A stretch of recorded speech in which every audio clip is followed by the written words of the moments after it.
So hi mga general, so sa video na to is may bago na naman tayong motor na ipapakita kay Honda. So tara, samahan niyo ako.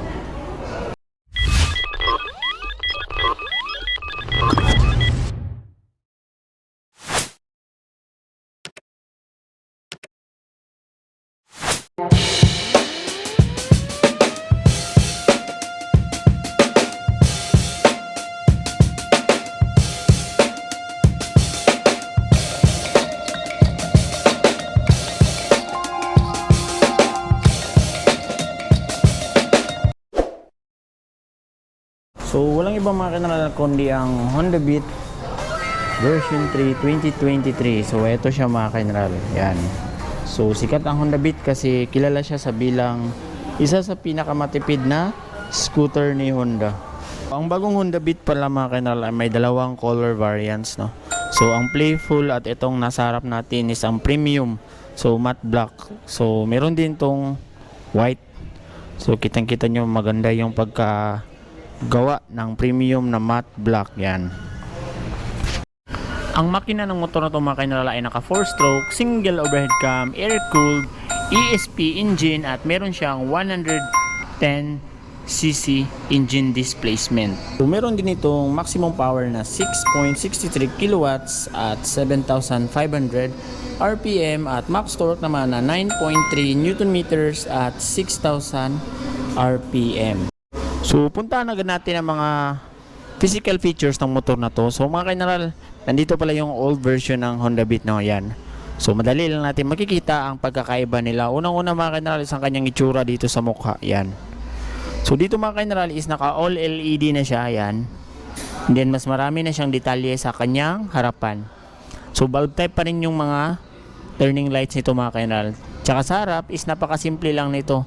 Sa premium na matte black is meron lang siyang sticker na nakalagay na Beat. Yan. And then sa harap niya mga kanal, so ito ang itsura ng kanyang front fender. Yan. So may mga sharp edges pa rin siya mga kanal. Oh. Ito. Yan. So dagdag sa kanyang kapugian. And then ang braking system sa harap is naka disc brake na siya na may combi brake system. Yan. So maganda ang combi brake mga kanal kasi nadidistribute nito ang braking system natin, no? Lalo na kung pipiga ka sa kaliwa. So nasa 70-30 ang distribution ng pwersa ng brake, no? And then yung mags nito mga general is naka ano na siya, kitang-kita nyo, gold. So napakaganda tignan. So tubeless na rin to mga general. And then gumagamit siya ng telescopic fork sa harap. Yan. Tapos ang tire size niya sa harap is nasa 80 by 90 by 14. Yan. So malaki na rin siya mga general, no? So naka single piston caliper siya. Yan. So isa rin sa napansin ko sa nabago sa motor na ito mga general is ang kanyang meter panel, no? So dito na nakalagay. So ito nandito sa taas yung kanyang high beam, low beam, turning lights, tsaka check engine. And then dito naman is yung kanyang eco indicator. So iilaw to mga general kung matipid yung pagdadrive mo. Then combination pa rin ng digital at analog ang kanyang panel gauge. Yan. And then sa mga pindutan is ito. Napakasimple lang, madali, beginner friendly, no? Yan, mayroon siyang high beam, low beam, busina, tsaka turning lights. Sa kabila is electric start. Yan. So maganda na rin ang mga ano nito mga kanalo, lever kasi stainless na siya. And then meron siyang lock sa brake. Yan.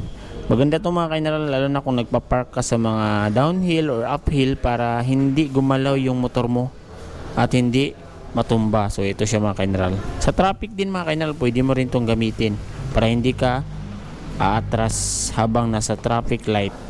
So isa rin sa nagustuhan ko sa motor na ito mga general is ang kanyang mga bulsa dito sa harap, no? Kasi mahilig ako maglagay ng mga gamit dito. Yan. So medyo malalim na siya mga general. And then sa kabila is meron na siyang charging port. Yan. So pindutin mo lang to. So yan. Then ito. So kailangan mo pa ng adapter to mga general. Yan. So mura lang naman yan.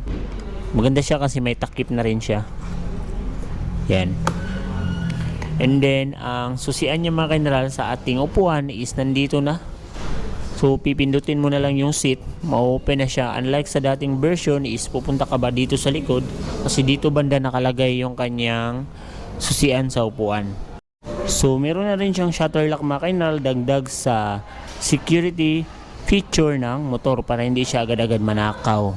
So, ganito naman itsura ng kanyang gulay board mga general. So, maganda na siya mga general kasi meron na rin diyang parang slippery mga general. Ito, para hindi madulas yung paa mo habang nakaapa ka dito. So, meron na rin siyang hook dito mga general. Lagayan mo ng yung pinamili. So, dito to banda tayo sa likuran mga general. So, nakikita nyo is mags niya, gold. And then, siya, single swing arm na monoshock yan. Tapos meron siyang nakalabas na emblem, yan. Maganda mga kanila kasi simple. Hindi wala masyadong arte. At the same time, napaka-elegante tignan.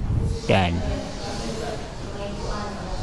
Then, ito na may tsura na kanya tambutso mga kanila. So meron siyang cover dito. Tapos, ang gulong nito mga general ay may tire size na sa likod na 90 by 90 by 14. So tubeless na rin ito mga general. At ang kanyang braking system is yun, drum brake. Tapos sa mga ayaw pa rin sa walang kickstart is goods na goods ang motor nito mga general kasi kahit FI na siya is meron pa rin siyang kickstart yan. So magagamit mo yan pag magwi-weak na yung battery mo. So then, ganito na may tsura na kanya panggilid yan. So, ESP engine, enhanced smart power. Tapos, ito yung tsura na kanyang tapakan. Yan. And then, ito naman yung kanyang side stand. So, may kill switch ito mga kainal, no? Dagdag sa safety feature ng motor na to. Ang mga ilaw naman ito sa likod mga kainal, isang kanyang turning light is naka-bulb type pa rin. Kasama na rin ang kanyang tail light. Isa rin sa nabago mga kainal is meron na siyang separate na ilaw para sa kanyang plate. Yan. So sa older version is wala kasi ito mga kainal.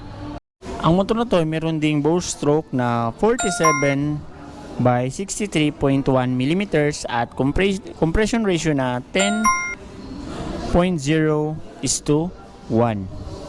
Motor na to ay meron ding fuel tank capacity na 4.2 liters. So pinalakihan nila ng konti kasi dati 4 liters lang. At meron siyang estimated fuel consumption na 58.2 kilometers per liter. Pero depende pa rin yan mga kainal sa inyong throttle habit kung paano nyo pinipiga ang silinyador. And then ang kanyang underseat compartment mga kainal is nasa 12 liters na mga kainal. No, yan. So malaki-laki na rin unlike sa dati. So, ang curb weight ng motor na ito mga kainal is nasa 90 kilograms lang, no? So, magaan siya at good siya for mga beginner. At the same time, meron din tong seat height na 742 millimeters at ground clearance na 147 millimeters. So, sa presyo naman ng motor na ito mga kainal is